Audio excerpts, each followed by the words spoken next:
Okay, we are live. I guess we were live for about 20 seconds. I didn't even realize it, Harriet. How are you this morning? I'm good. How are you, Sue? Great, great, great. I am, because we're a little early, I'm just going to take the time to share this broadcast real quick and then we will get started because, I know you are a busy attorney and I'm excited to have you on here. Let's see, put this into my Facebook group here because they are always looking for this broadcast every Thursday morning at 7:30 a.m. Coffee chat, and we call it coffee chat because we just gonna have a casual conversation, sharing a lot of great stuff, a lot of great stuff. So for everyone that's tapping in, welcome to the broadcast. If this is your first time, we ask that you please share it. Please share the broadcast. We ask that you get your cup of coffee or your tea or your water. And let's have this amazing conversation. All right, let me see one more thing. And we are on time as always. We try to do that. I was in the Marine Corps, Harriet. I don't know if you know that. I did know that. Okay, yeah, and they said if you on time, you late. So That's right. I'm not. welcome to. I'm not a Marine, but my mama had that rule. If you're on time, you're late. If you're late, don't come. Oh yes, oh yes, oh yes. All right, welcome, Didi Joe. Great morning. So let's get started, Harriet. What I like to do is always welcome my guests. You look amazing this morning. Thank you. I see all those law books back there that making me dizzy, man. I just how do you read that stuff? We'll get into that later. All right. All right. Everyone, my guest this morning is Attorney Harriet Lampkin out of Sumter. Her business is based out of Sumter, South Carolina, but she is a Winsburg County native, just like myself. Salters, correct? Mm-hmm. Out of That's correct. Yep. Salter, South Carolina. And she is here this morning. I had so many people on TikTok asking me, how do you start an LLC? Why do I need an LLC? And so I said, hey, why not go to the expert? Because that is not my sphere of operation right there. So, Harriet, if you would, just take 2 minutes to tell people who you are and what you do. Good morning, everybody. Thanks for having me, Sue. My name is Harriet Lampkin. I am an attorney by trade. I am an entrepreneur by birthright. I've been practicing law for the last 15 years or so. I call myself an entrepreneur by birthright because I have several LLCs in different businesses, and I earned it from my dad, who was the ultimate hustler. And so I dabble, but being an attorney is my primary trade. Event spaces, restaurants, commercial real estate, residential real estate. I do a little bit of a lot. That's me in a Yes, yes, nutshell. yes, yes, yes, yes, yes. So, do you like doing all that? Is it easy to stay focused, to do everything well? Easy, no. A calling, yes. It's so Mm. um, God has made me multifaceted, right? It can be overwhelming, but I find with time, it gets easier. Time and a team. Okay, so with Ooh. time you learn. With a team you delegate. So I can't do it by myself, but the Lord has given me help. So with the help of the Lord and the team and the wisdom of time, we starting to stride now. Oh my gosh, I love that. I love that. Let's dig right into it. What is an LLC? How does it work? What All is it? Do I need it for my business? right. An LLC is a limited liability company. A limited liability company. What is that? That is a business structure, a business entity that separates you personally from your business assets. Do you need it personally? I suggest that any small business owner get an LLC. And Mm. why? Because it separates you and your personal assets from the things that your business is doing. So is that going to be like a benefit of an LLC? Like it's separating, and when you say separating me from my personal assets, does that prevent people from trying to sue me to gain my personal assets? Is that the major Exactly. benefit? That is the major benefit. So it Mm. limits, if you are sued, which I hope you are not, but if you ever become sued, it limits the lawsuit recovery to the things that your business owns, right? And it separates Sue Ham. It separates what Harriet owns in her own name from what Lampkin Law Firm owns. Does that Mm. make sense? It It makes limits sense. it limits what you can recover. So it's really a protective wall that insulates you because in life things happen, in business things happen. So that's the primary benefit. This is So yeah, that's the primary benefit. so what about let me ask you this. Can I operate as a sole proprietor, or would you recommend me getting an LLC? You can definitely operate as a sole proprietor. Mm. That's actually how my dad started. You can operate as a sole proprietor. A sole proprietor means you're just doing business in your name, right? If you get a 1099, you put your social security number on there, right? That you get taxed on what you make. Everything you make his income that's taxable. The other primary benefit of an LLC is how taxes pass through. But you can Mm. definitely be a sole proprietor. I don't recommend it. I don't recommend it for tax purposes and for liability purposes. So if you're doing a business beyond anything, small business, anything, you need some type of corporate business to entity to protect yourself. Also, I think by having an LLC, you open yourself up to be able to apply for business loans, things of that nature. Let's talk about that. Yeah. So 5 years ago, the world was rocked. Like in 2 weeks, 5 years ago, the world shut down. Right? Y'all remember COVID-19? We're not that far removed. And I said everyone who was set up as a business structure beyond a sole proprietorship got to benefit from the government passing out money if you were entitled. So there are benefits from business loans. There are benefits. There are tons of benefits to an LLC for business, and not just for pandemic grants. Those type of opportunities. Now, with this new administration, I'm not a political person, but I don't know what we're going to be getting in the future from the government, or if the government's going to be here. But I won't touch that with a 10-foot pole. But you should set up. Yes, yes. Okay. Going back to COVID-19, like you said, business loans and grants. I remember that they required you to have an LLC. They required you to have an EIN number And a business bank account. and a business bank account. That's Talk to right. me about EIN number. Talk to me about, and I know the bank account is kind of like outside of what you do as an LLC, but talk to me what's required for a business bank account and what's an EIN number. An EIN number is a federal number issued by the government, employee identification number, EIN, for your LLC or business entity. So I tell people when you set up an LLC, the first thing you should do if you're running a business, small, medium, or large, if you're starting out, I recommend an LLC. The next thing you do is get an EIN. You apply for it with the IRS. You can do it online, but it is like people have social security numbers for the government to identify you. Businesses have EINs, Mm. employee identification numbers. So yes, you need them. You need them to identify your businesses for tax purposes, and it separates Harriet or Sue Ham from your business. That's it. I think that is like the perfect definition of an EIN number, and that's what I the little bit of knowledge I do have. That's what I tell people. I was like, your EIN number is like your social security number Your business. That's uh, right. for your business, and I think that's the easiest way to explain it. I remember when I applied for a grant from my entertainment company. Um, I actually if you didn't have the EIN number, you could not get the freaking grant. Yeah. And I'm like, yo, get the EIN number, guys. Go through Attorney Harriet Lampkin, or if you can do it yourself, you're savvy enough to do it online, go ahead. Most people don't want to do it. So I suggest, hey, hire an attorney and Mhm. get her done. Because if you Uh, don't have an EIN number, then I mean, it's no difference than being a sole proprietorship. Like your business is not. It legitimizes it even further, right? mm. It legitimizes it even further. Now, there are LLCs, S Corps, C Corps, the Mhm. Marine Corps. Uh, what's the difference? Okay.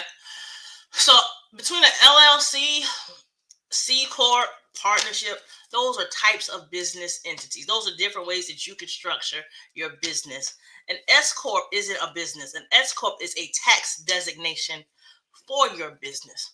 And I tell a lot of people that you can have an LLC. Like my law firm is an LLC, but I'm also an S corp. So, and I'll tell you the difference on when to use what. So, a limited liability company, I said it helps with liability and it helps with taxes. If you have an LLC and you filed your taxes, you usually file you can deduct business expenses and taxes. You filed a Schedule C, K1s. This is all tax language. I hope it doesn't go too far. But with an S corp, the difference of when do you go to an S corp? You pay taxes based on how you're classified, and you pay self-employment tax with an LLC. I think the government taxes you at 15.3%. An S corp will tax when you have an S corp. All your business income is not personal income, right? So all your profits are not personal income. When you have an S corp, it's like your business. Say your business makes $100,000 On an S corp, you pay yourself a salary, W-2, and while your business made $100,000, you could say 70,000 of that is for the business. I only pay myself 30,000. You get taxed on the 30,000 instead of the 70,000. Does that make sense? Oh yeah. Oh yeah. That makes It sense. makes a lot of And sense. people are like, well, when do I go to an S corp? I say, you see your small business making more than about 30, 40K a year, that like profit, then it's time to consider moving your business structure to an S corp, so you're not paying taxes on all of this money. It's a tax break, right? Wow. You broke that down so simple because I'm gonna be very honest with you. I wasn't quite sure what that was, so that question was thrown in there for me. Oh yeah, Um, that is it's how you tax. So if let's say you got a LLC and you make 100K and you put all this stuff down for your business expenses, and your net proceeds from that 100K, let's say you had 30K in business expenses, right, that you can justify and support if you get audited by the IRS. Be honest on your tax people, okay? And then you're gonna pay taxes on that 70,000, and it's federal tax, state tax, and self-employment tax, so that 15.3%. But if I can show you that yes, my business made $100,000, but I only personally got $30,000, then I'd rather pay 15% tax on 30K than on 70K. wow. Yeah, Absolutely, Uncle Sam, you already done got deep up in our pockets already. Come on. it's the tax difference. That's it. And Stacy Dentley Jones said she was wondering about that too. So I'm sure you cleared this up for a lot of us. Thank you. So, hey, we got that free, y'all. We got that free on Coffee Chat. That's it. Um, so let's talk about if I start an LLC and I don't like the name of it, or if I want to change the structure, or if I want to change the ownership, can I do that? You absolutely can, and it's as Mm, simple as filing a certificate of amendment or article of amendment with the Secretary of State. So you can definitely change your name at any time. Okay. You just and I do certificate of amendment. I do these in North Carolina and South Carolina. So I think South Carolina might be a certificate of amendment. You just say, hey, I was this LLC with the state. I want to change my name now to X LLC, file it, and then you're good to go. What about dissolving it? Ending it all. Uh, You can same thing. It's paperwork that you just submit with the Secretary of State's office. Like I'm no longer operating this business effective so and so. That's it. Yep. that's it. So, what is an operating agreement? Because I know that, and I became familiar with it because as a Mm-hmm. real estate investor, when I was borrowing money from our money lender, they wanted to see my operating agreement, and I'm like, but I'm just a sole member in my LLC, Mm-hmm. and so I had to create An an operating operating agreement. agreement. Yeah. Yes. So, can you break that down for someone who's wondering what an operating agreement is that exists inside of an LLC? The simplest thing I'll say in layman's terms, an operating agreement is a blueprint of how you plan to structure and run your business. It's a legal document that governs the internal operations of your business. So, what's the rules for your LLC? What issues may arise? Is it more than one owner? What are your ownership percentages? What are the duties of your business? Do you have meeting minutes, board procedures, accounting? How are you guys running your numbers? What's your fiscal year? Meaning, how do you operate on an accounting calendar? Is that January 1 to December 31st or June 1 to July 31st? Annual reporting details. It's another level of structure to say, hey, I'm just not out here freestyling. I have a business. It's like you ever heard of a business plan? Right? If you're trying to it's a plan of how you're going to operate your business, and you need it even if it's just yourself. Because, like you say, if you go to the bank, if you go get a grant, they want to see that your business is legit and you are not just out here freestyling. Yeah. I had to learn that. I was like, wow, I didn't even know that you needed that with an LLC. So, yeah, I quickly learned that lesson. So I wanted to definitely include that in our talk this morning so that people can know. And it's important to have, even if you're not getting a loan from the bank, like you said, just to have a structure to know how, how much of the business you own, Sure. who's managing this part, what happens if you die. It's just a That's a plan. And the goal of your business, I pray that everybody who has a business does not just always plan to operate it with just them in their mind. You want Mm, to set up things to add employees, pass along. If something happens to you, even on a temporary basis, someone can step in and keep things going for you. So, yeah, the goal of setting up these businesses should be more than, oh, I'm going to do this real quick. No, you want to scale it, grow it, Have a roadmap. Have rules in place. Ooh. Yeah, Now see, you stepping on my toes. that's it. That right there was worth getting your coffee and tuning in this morning. Didi Joe says great information. Stacy said she's keeping this for a replay to go back and listen to it. You said that, oh my gosh, you're right. The Yeah, purpose of your business should be to expand your business. yeah. Expansion has been my word. I know everybody pick, not everybody, but majority of people pick words every time we go into the new year, Mhm. but that's been my word for the last 5 6 years is expansion. Mhm. So got a quick question from Stacy. She says, do you have to do an amendment when you're changing your NAIAS code? The NAIAS code is how the government classify the categories in which the government classifies your business. And Miss Stacy, that's a layered question. Um, my thing would be: are you changing when you change your name? Are you changing the type of business? So typically, the NAIS code will go to, like mine. I have the code for law firms and my other business, restaurants. So if I'm just changing the name of my restaurant from Jeffrey Lampkin's Country Boy Kitchen to Harriet Lampkin, I don't think I would need to change my code because I'm still in the restaurant industry, right? Mm. So I hope that, without more details and being able to talk to you, Ms. Jones, I hope that answers your question. If it's the same type of business with just a different name, I don't think you would need to change your NAIS code. Okay. I hope that answers your question.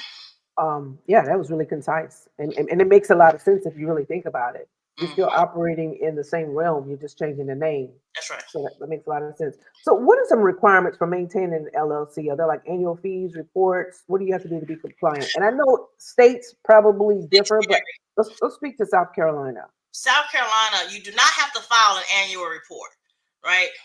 So in South Carolina, you kind of just set up your LLC and don't do nothing stupid, right? But I North know, I love it. I I'm love serious. it. Very limited. North Carolina, you have to file an annual report, but you don't have to in South Carolina. Now, the government implemented something new this year. I don't know if you guys heard of the beneficial ownership interest that you had to file for LLCs. That the federal government has literally just implemented, like maybe as of January 1, or maybe they pushed the date back. So now there's a new federal government reporting requirement that you have to file a beneficial owner's information with the federal government. And they said the purpose of this was because people make LLC shell companies and you could never find them. So they want to know that every company out there, they have the information of the beneficial owner. So that would be it in South Carolina now. Once you set up with Secretary of State, you was fine until this new federal rule that you have to do this BOI, beneficial ownership interest. But that's it. Yeah, I'm gonna be very honest with you. I was keeping up with it. I know they had changed the dates a couple times. I got to go back and do the Mhm. research to find out um, if hopefully I'm not late because I know that they were talking I about think some they seats. pushed it back. I think they pushed Okay. it. I don't have the exact date because it was going to be January 1, then they changed it. And I don't Hmm. and I don't want to get on here and lie and say how much time that they gave, but they did give some more time. But there's a thing called Google, There you go. and we should use that. Google is your friend. Google is your friend. We should use that. What is a registered agent for an LLC? And can I, the owner, be the registered agent, or should I pick someone else to be the registered agent? No, you can absolutely be the registered agent. The registered agent is the person or entity that is placed on file with the business name to accept service. Meaning, if you're served by law, so you got to put a person or corporation with an address to be a representative for this business. Meaning, when I file my LLC and I register with the account, I have to name a person or a business structure with that address to say, if you need to contact someone about this business, this is the contact person. This is the contact person. And you And have if to identify that so you don't be existing as a ghost. Right. And if you want to be a ghost, then you need to name an attorney or Yeah, yeah. some other company A that's going to company. handle it. That's right. Yeah. And you You have can to. do that. You So can name another. A lot of people name companies, law firms, attorneys, or themselves. Yeah. yeah. So I like that. I like that. The fact that if you want some anonymity, that is A possible. possibility. Yep. Yeah. So I got a couple more questions here, Harriet. We're doing really good on time. We got about 10 more minutes. All right. Couple more questions. Can I have multiple businesses under one LLC? Yes, you can absolutely have multiple businesses under one LLC. You would just do your other businesses as a doing business as, and you can. So the advantage of that is you don't have to set up multiple companies and have multiple EINs, and it might be easier to just do everything under one umbrella and do the DBA. But I don't recommend it. Here's why.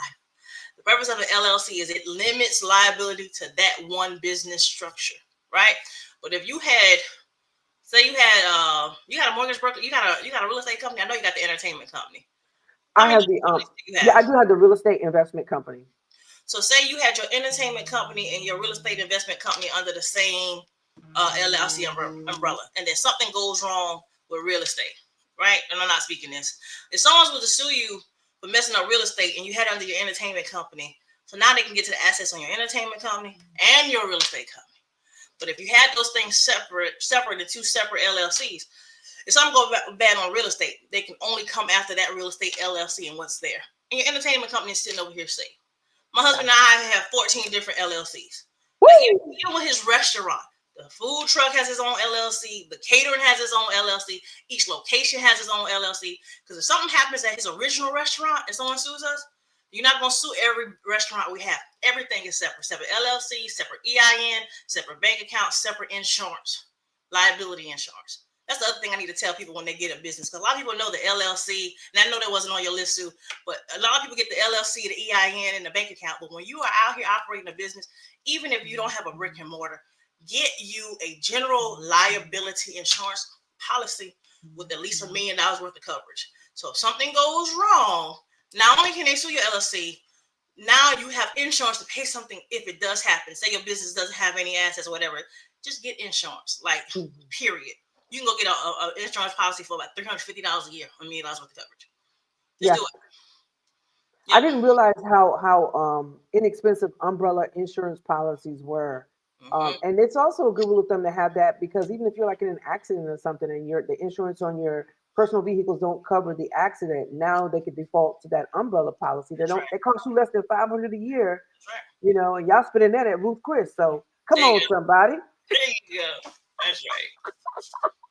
That's right. Yeah. So if I wanted to start an LLC here in the state of South Carolina, obviously I'm going to come see you, right? Definitely.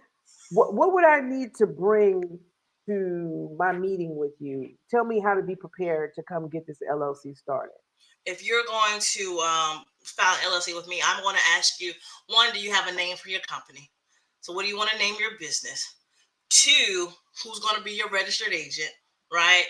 That address. And it's as simple as that. A name for the company, a registered agent. That's enough to get me started. And the filing fee is like only $146 with the Secretary of State. Wow. That's it. Wow. So DD Joe says, when selecting a service agent, is the fee paid annually, monthly, or one time? For you saying for a registered agent? I think that's what you're talking about. Depending on if you're yourself, you don't have to pay a fee, right? Now, if you're using a law firm or some type of corporate service, they may charge you something. I serve as the registered agent for tons of churches. I don't charge them anything, right? But I'm a nice lawyer. Everybody's not like that. So, the fee is going to vary. Some people may charge you, some people may not. But if you're using yourself or a layperson, there's typically not a fee. If you're using a law firm, an attorney, a corporation, there may be a fee. And I don't know how they're going to run that. I don't know if it's a one-time thing or an as-needed thing. So it's just going to vary. Gotcha. Gabrielle Gilly says, Jeffrey is blessed beyond measure to have you, Attorney Lampkin. I ain't lying. The Lord paired us up. My husband is an entrepreneurial genius, but he needed that structure. He just married a girl who, yes, this is how we're going to set up. Right? Boom, I got you. You're right. He's an entrepreneurial genius. He's such a creative soul, and most creative souls like myself, we don't want to be tied down for the little bit of details, the structure. Details. That's on me. I want to fly like the eagle. Right. What's my favorite word? Don't say it. I'm an Eagles fan. That's been my theme song. I'll just say blow the whistle. Yes. Blow the whistle. Yes. Harriet, how can I contact you to get my LLC started? Where do I go?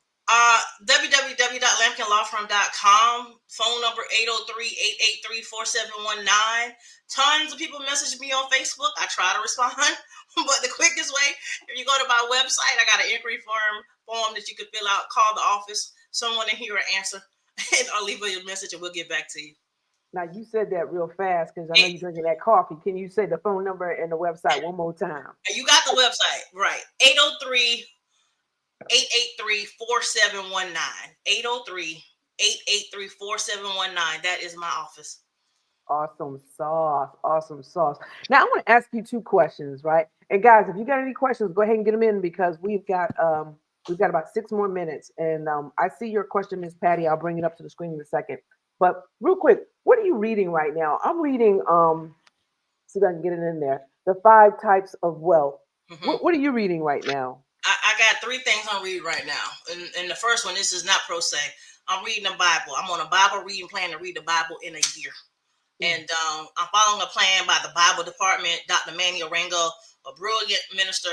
And I'm reading through the Bible in a year. I've tried to do this for the last 10 years, and I always get bogged down and lost. But I have finally found a reading plan that's easy to follow. I can do the daily thing. And right now, I'm in First Timothy. All right. Mm. The second thing I'm reading is I'm a Claflin University alum, and the former president, Dr. Henry Tisdale, has written a book called Beyond the Western Wall. So I'm reading his new memoir. Excited about that because one day I have a goal to become an HBCU president. So that's my retirement plan when I quit practicing law. Come And on the, now. and the third thing I'm reading is Elevating Excellence, 10 Defining Choices to Lead with Relevance by Curtis Wallace. Curtis Wallace used to be the in-house legal counsel for TD Jakes and TD Jakes Ministry. And so I was out in Dallas recently and I got to meet him. And Jeffrey's been doing some stuff with Jakes. And now he was like, he had these books. I was like, oh, let me read this. Because I also serve as church general counsel for some churches. So that's my three right now. Awesome sauce. Yeah, I wanted to incorporate that question in because I'm an avid reader and I'm always open to reading new things. We got a bunch of questions coming in. Do you have time to take this real quick? Yeah, let's answer the question. All right. So, would it be Patty wants to know, would it be beneficial to have an attorney review your LLC? Absolutely. If you have questions about the process, absolutely. Now, I'll tell you, the form is pretty straightforward. The Secretary of State's office in South Carolina, if something's wrong, they'll tell you. But if you're not comfortable with it, absolutely have an attorney review it. Yep. Okay. Yes, ma'am. Awesome. Anusur Rahman, hopefully I pronounced that right, Mhm. says great insights in turning your hustle into a legit business. It's the perfect way to gain protection, credibility, and growth potential. Absolutely. Thanks for tuning in. Brittany says, how do you feel about using your name in your LLC? You can absolutely use your name in your LLC because it doesn't matter what you call it. It just matters that you register it, set it up as an EIN, and then you still have the same liability. Now, the only reason I say don't use your name is if you're trying to hide, right? But if you're not trying to hide, you can definitely set yourself up with your name as your LLC. Oh yeah, because Suham Entertainment is Boom. all me. That's it. That's But right. if you don't know my government name, then hey, maybe I'm hiding. I don't know. My husband put his name on everything, literally, Yeah, right? So it can work. I mean it's my brand. It's Jeffrey's brand, and so and then when I'm shifting into different things, they hear Suham. Hopefully that reputation has been great and already established, so they'll know. Hey, let's shift over here. Let's go into this lane because Suham is credible. Hopefully that's the Absolutely. reputation. And you, yes, yes. One more question. What made you become an attorney? What inspired you to become an attorney? Uh, in all seriousness, I wanted to be Claire Huxtable from the Cosby Show. I was about Wow. 8 years old. I was in third grade. I'm still an avid Cosby Show fan to this day. I find all the reruns, but I wanted to be her. I watched her as a little girl, her poise, her quick comeback, her intellect. I wanted to be that, and I never let it go. That was Oh, my influence. Yep. that's what's up. Yeah, every Thursday night, man. Yeah. No, Cosby Show in a different world. thanks. Uh, it just for me, it just showed me a different type of life for people that had brown skin like me. It's like, wow, man, a I doctor wanted and an that life. attorney. I wanted that life. Yeah, Exactly. They were inspirational. Yep. yep. Bezo says, great coffee talk. I call Bezo the mayor of Sumter, South Carolina. Um, Catherine says, wow, how awesome. Yeah, guys, I figured I wanted to incorporate that question of what made people become who they are, because I think it's great to have some insight. And then Anisur said, what's the biggest benefit you've experienced from turning your hustle into an LLC? How has it helped your business grow? So I guess for people who are hustling and don't have an LLC, haven't actually formed the business entity, what would be the biggest benefit to becoming an LLC and how will it help their business grow? And we kind of covered that already. Yeah, I mean, just for a recap, if you just came on, the biggest benefit for me from stopping hustling to come into an LLC is because I want to legitimize this. right? I don't want to hustle. I say this, it's okay to start hustling. I don't want to keep doing that. I set up as an LLC because I want to scale and grow. I want to get employees.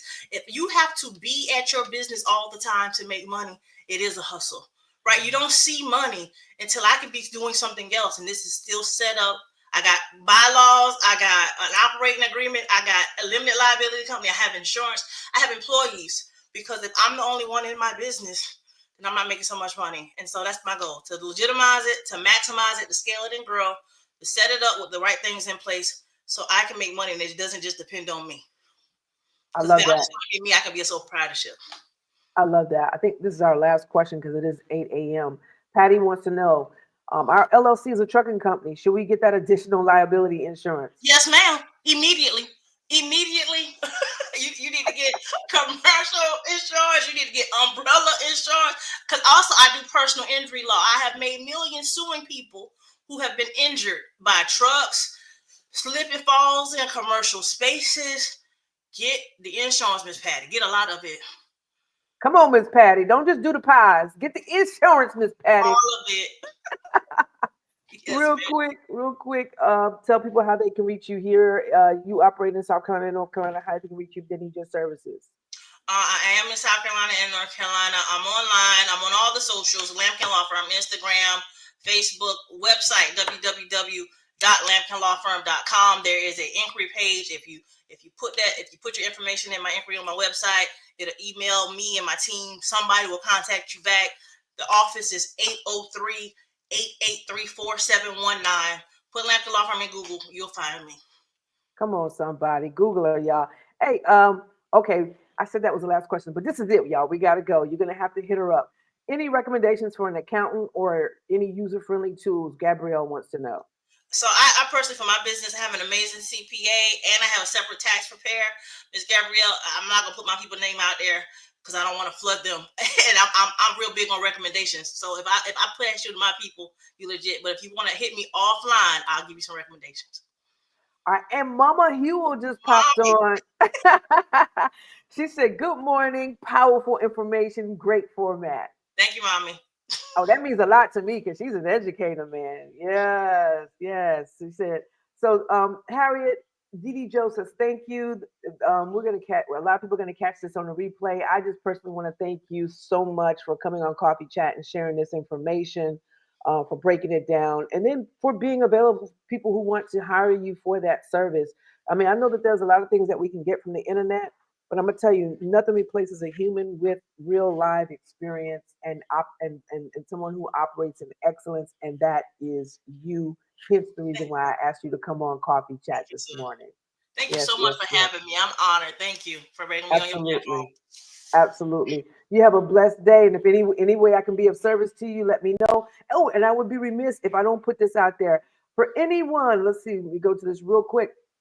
For anyone that needs a free book on the home buying process, please go to, let me get that off there. Go to loanswithsuham.com. I'm trying to get that comment off. I'm having a problem here. Go to loanswithsuham.com and grab that free book. And then also, if you have an organization or school and you would like for me to come in and teach Money Matters 101 financial literacy, hit me up. I would love to do that. You can connect with me again at loanswithsuham.com. Harriet, you have a fantastic day. Thank you for being here. All right, everybody, watch the replay, share it. Appreciate y'all. Peace.